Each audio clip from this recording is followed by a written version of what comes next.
সরকার চেপে রাখে এই তথ্য, মহার্ঘ ভাতা নিয়ে আসল সত্য।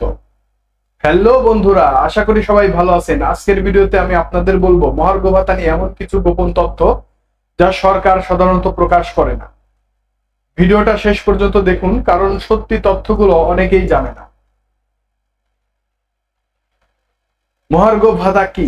মহার্ঘ ভাতা হলো সরকারি কর্মচারীদের বেতনের একটি অতিরিক্ত টাকা, যা দাম বৃদ্ধির কারণে তাদের আর্থিক চাপ কমানোর জন্য দেওয়া হয়, কিন্তু এটা সবসময় সঠিকভাবে সবাই পান না।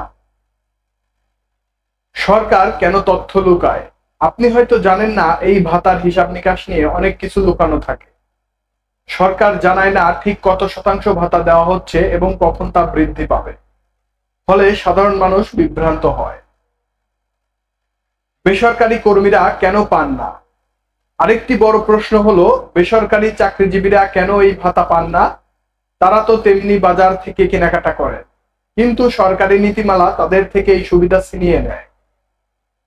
ভাতা কেন দেরি হয়? দ্রব্যমূল্যের দাম বাড়লেও মহার্ঘ ভাতা বাড়ানোর সময় অনেক দেরি হয়, তাই অনেকেই সাময়িক আর্থিক চাপের মধ্যে থাকে। জনগণের ক্ষোভ।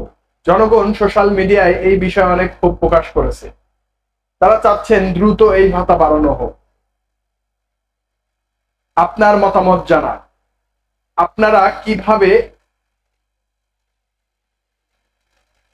আপনার মতামত জানান। আপনারা কি ভাবেন? এই গোপন তথ্যগুলো জানার পর আপনার মতামত কি?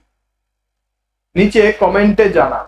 ভিডিওটি ভালো লাগলে লাইক দিন আর সাবস্ক্রাইব করতে ভুলবেন না যেন, যাতে করে আরো ভালো তথ্য পেতে পারেন। ধন্যবাদ।